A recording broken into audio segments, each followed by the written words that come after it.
Hello everyone, I'm Hugo. And I'm Jake. And this is Ask Hugo number 18. Is it 18? Are we sure? I'm almost positive it's 18. I ruin it when it's mine, so I know. We're on to colors for me. The difference is I pay attention to the things I'm in charge of. And you can count. Yeah. Also. Which is good. Is not something I can count past 10, which is really impressive. I couldn't even count past 8. I know. That's when I fucked up, I think. Or maybe 4. Yeah. Anyways. So today we're here to answer more of your questions because they know. That's the premise of the show. Well, I gotta say it. That's how That's how stupid YouTube shows work. You gotta reiterate the premise every time. For new viewers. And we don't want new ones. dumb people, whatever. Oh, okay. So anyway, let's go ahead and go on to the first question. Land 1, Sea 1 Lions asks Hugo, Dear Hugo / Jake, any thoughts regarding the Duggars? I assume you're talking about what happened recently with Josh Duggar coming out. No, that can't be it. It was. How do you feel about the show? Just apart from the molestation. Before we talk about the molestation, I'm actually going to talk about the show a little bit. I think we've touched on it before, but it's been a while. Yeah. 19 Kids and Counting. I hate this show more than probably any show on cable television. It's the principle of it, right? I hate this family because I think they're basically abusing these children by having this many. I think having 10 kids is too much. They have 19. And sure, some of them are adults, but most of them are not. I don't know. Like, by the time you get to 6, reconsider your fucking life. I know. If you're Amish, you need people to work your fields, and maybe you'll lose one on the way because you're Amish, and I don't know if you get medical care. But 19? I know. You're not a fucking cat. At that point, it's not even a decision you're making. I genuinely think you have some sort of compulsion to have kids and be pregnant, and it's like an issue. It's like hoarding, but you're hoarding little people that come out of your vagina. Yeah. I don't like it also because they're trying to make a political statement. They're part of what's known as the Quiverful movement, which is essentially fundamental religious people saying, if we can't win people by our ideas, we're going to outfuck them and have so many kids and indoctrinate them that there's just going to be more of us. The thing is, though, when you force that kind of thing on people, they tend to buck against it, especially when it's something like, I have 19 kids, I don't have a personal relationship with either of my parents because there's 19 of us. Yeah. Like, they're not, it's not a good practice. You'd have to do generational where you have grandma, grandpa, uncles, and a bunch of adults in charge of that. Yeah. Otherwise, you just have a compound with fucking kids running all over the place, and you're just like, eh. And the older ones are probably taking care of the younger ones, which, I mean, if you have a younger sibling or a couple of them, sure, watch them and stuff. That's just a thing you do. They don't die. But when you have 19 kids, they all have to kind of watch each other, and that's messed up. But you know who watched the best? Josh Duggar. Yeah, okay, so Josh Duggar, if you didn't know, recently came out and said, hey, I molested a couple people when I was like 14 or so. 4 or 5, wasn't it? I think it was at least 4. And apparently some of them may or may not be his sisters. They didn't outright come out and say who it was, but it was alluded to that some of them may be his sisters, which would make sense in a house that big with that many people. Happens. That's the bad to say. Is it bad?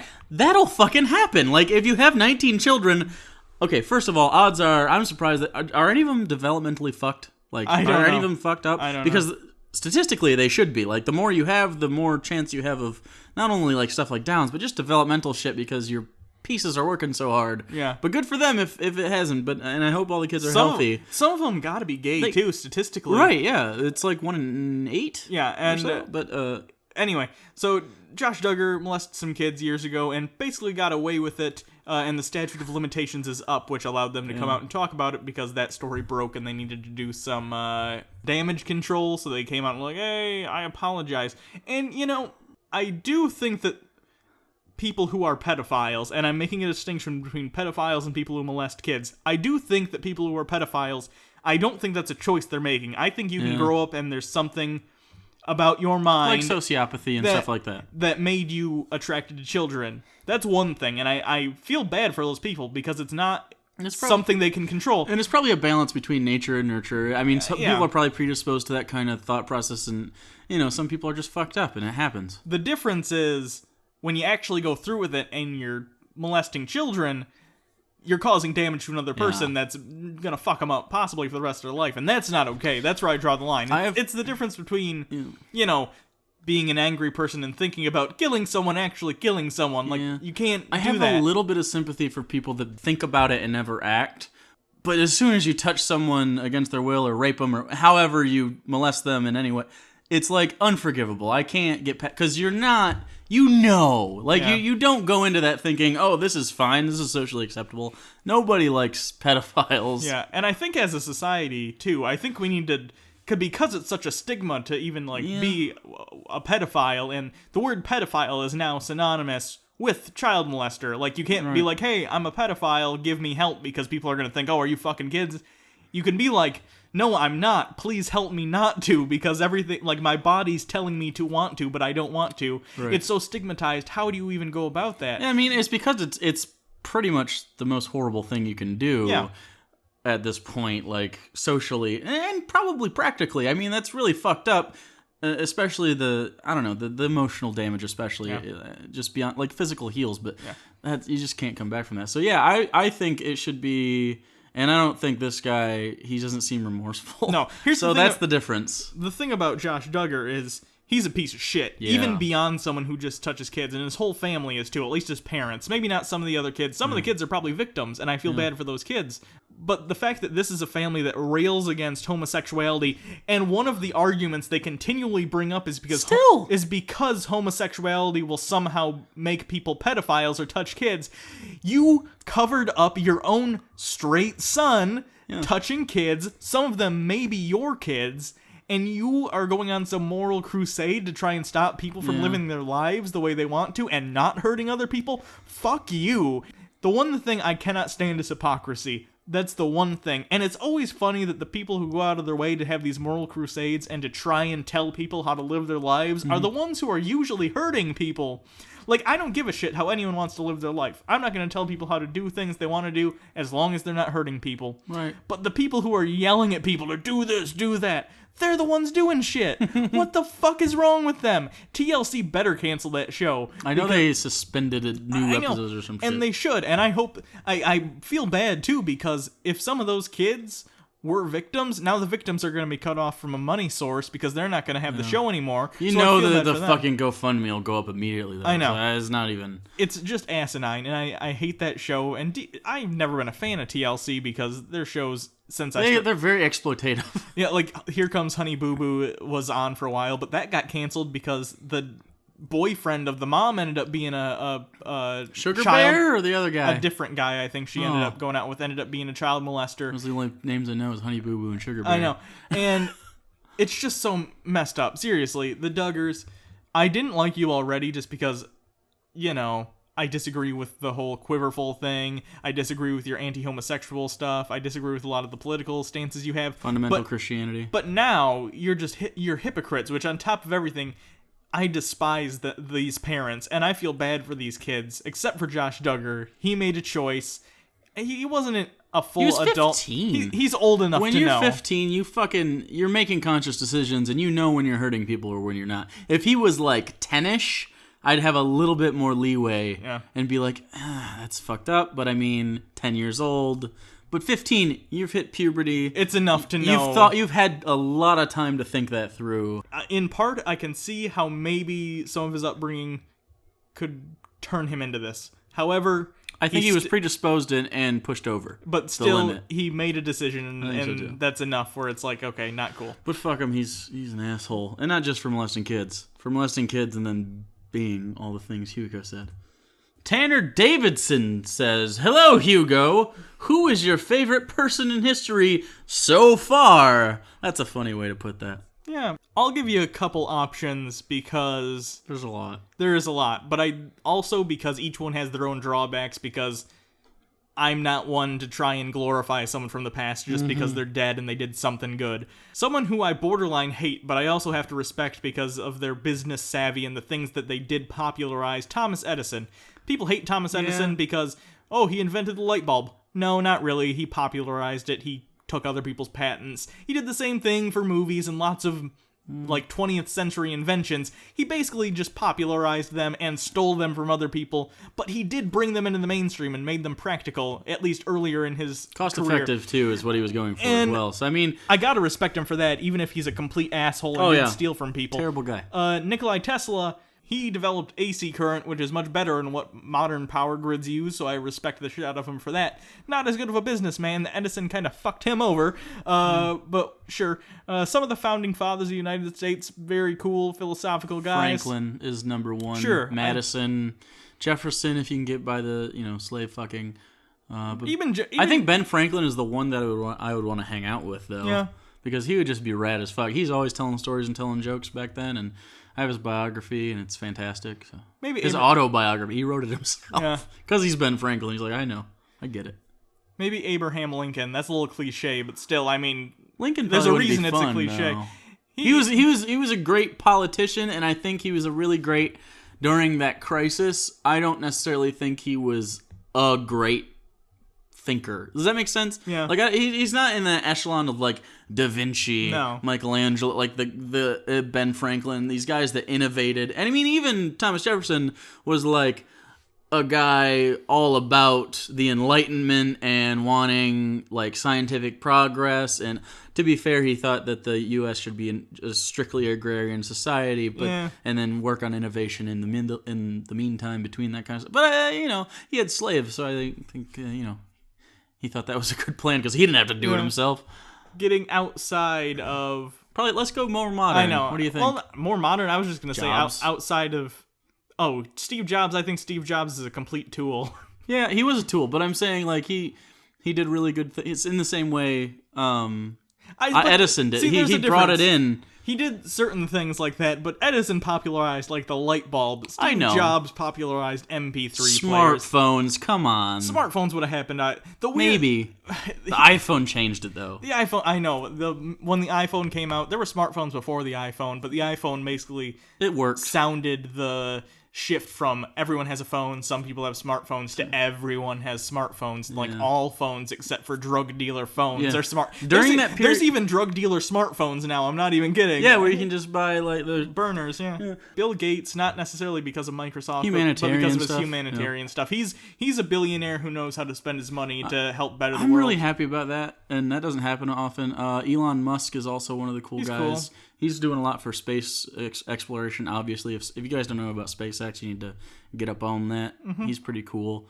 Newton would be a cool person to come show science now and be like, look at all the cool shit we did because of people like you who were like invented the scientific method. He had a lot of autism though. So maybe. He probably wouldn't. I don't know if he'd have as good a reaction. I hate when I've heard people say that, but I don't like people saying he had autism because that's such a... Maybe he did. I'm not saying I mean, he's like, they're pretty sure he did. Like, it's not... But that's coming from historians years and years later, and I'm not saying and first-hand accounts. But yeah, I get what you're saying. He wasn't diagnosed because it wasn't a thing back then. It wasn't... There was no word for it, but he was extremely socially awkward and hated social stuff. Like, it was pretty high level. It wasn't just like, he had issues with behavior. He liked to be alone and he hated other people a lot. Well, so do I, but I'm not autistic. Also, I guess I'm not a genius, though. No, but you're an asshole. You just hate everything. That's true. Curtis Scarborough says, so here's a Star Wars question that has caused arguments. Boba Fett, based on the original trilogy, awesome or overrated? That's you know what? I don't like the black and white of this because I'm going both. I would have said both, too, honestly. He's got the potential to be amazing, but he doesn't do shit in the movies. I know.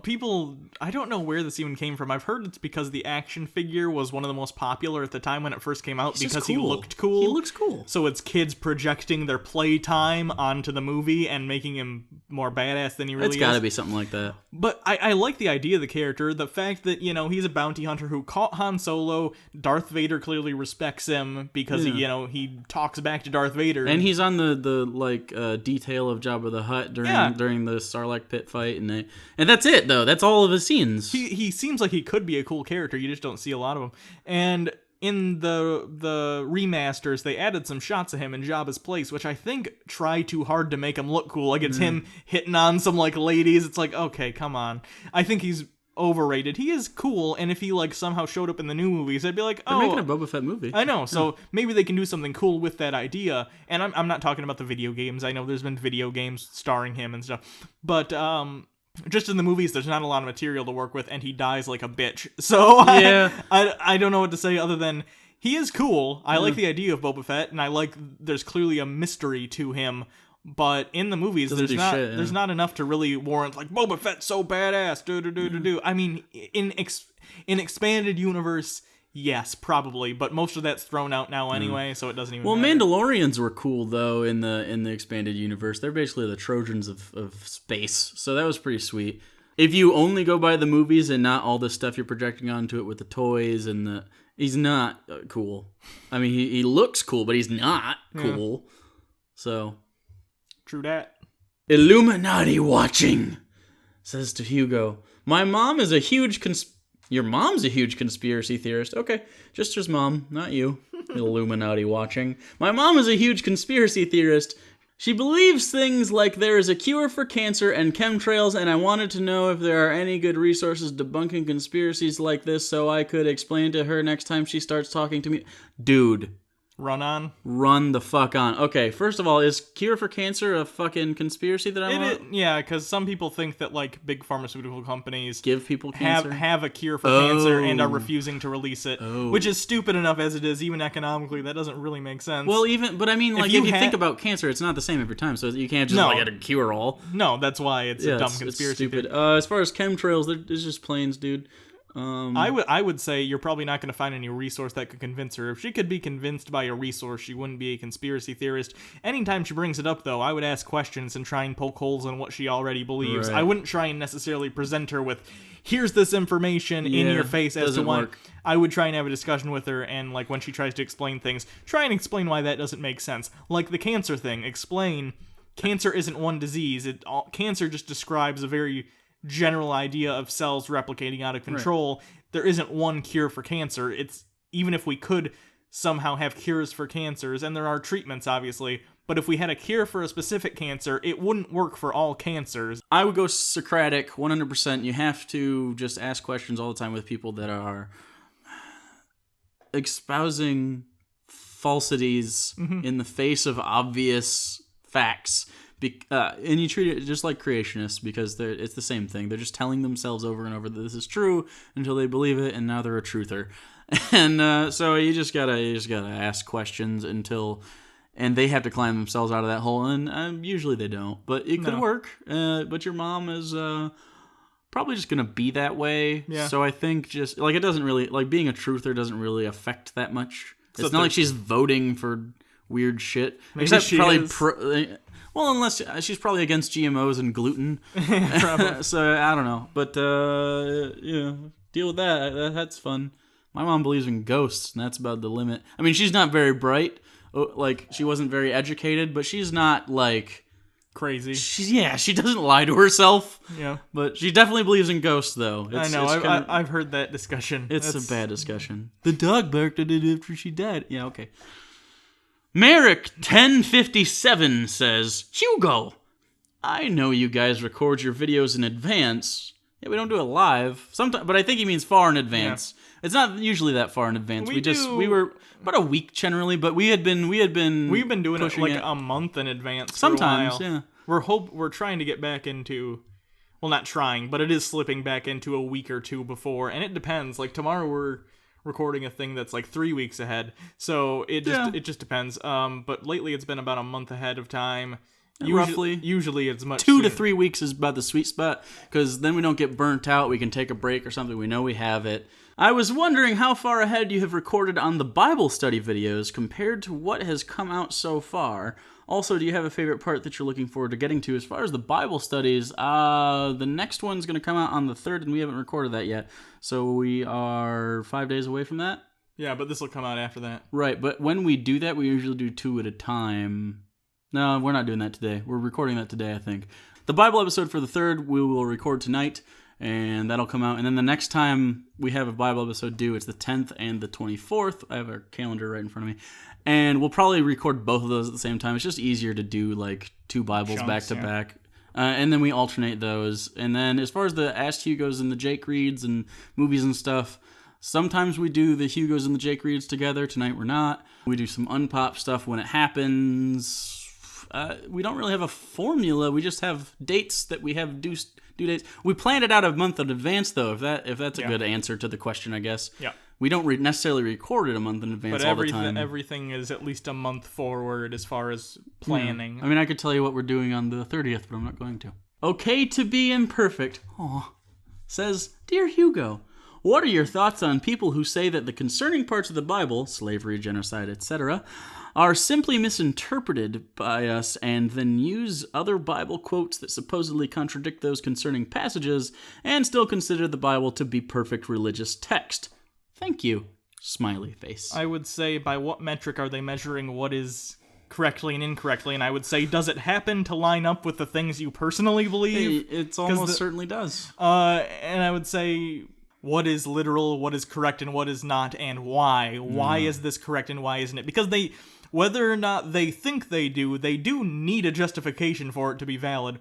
And I talk to people occasionally about this kind of thing, and usually they say, well, that's good enough for me, when they want to end the conversation, and I'll be like, yeah. I mean, that's fine, but that's not correct. Just because it's good enough for you have low standards. You have really low standards for what you're willing to take in. I'm sorry, but that doesn't make it valid in, let's say, the general idea of what is and is not evidenced. Yeah. And I think that's it for the questions this week, so make sure you ask me more questions in the comments. Yes! Ask them right now.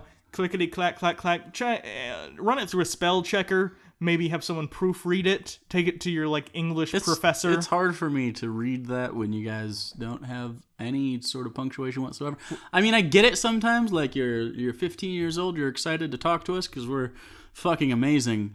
But just take a second, step back. If you can't read it out loud to yourself, not good enough, or you're illiterate and it was a miracle you made the sentences work. Remember, commas for pauses or breaths, periods for the end of a thought. That'll do. If it does, you have to use semicolons or quotes or colons or just commas and periods. Make it readable. I believe in you. Read it to yourself. Capitalization helps a lot too because it helps me figure out what's a proper noun. Yeah. So, I guess that's it. You can always follow me on Twitter at Hugo Reloaded. You can ask some questions on there, and maybe sometimes they'll stick. We got a few questions off Twitter last time. You can follow me at Bible Reloaded. You can donate to our Patreon. $2,000 gets us a Harold Penisman thing, and someone asked if we would do an Ask Harold Penisman episode. Maybe. I don't know. Yeah, if you want to go ahead and subscribe, there's a button right there. Other than that, I think that is it. So until next time, I'm Hugo. And I'm Jake. And this has been the Bible Reloaded. And Ask Hugo, number 18. 18. Woo! We're legal!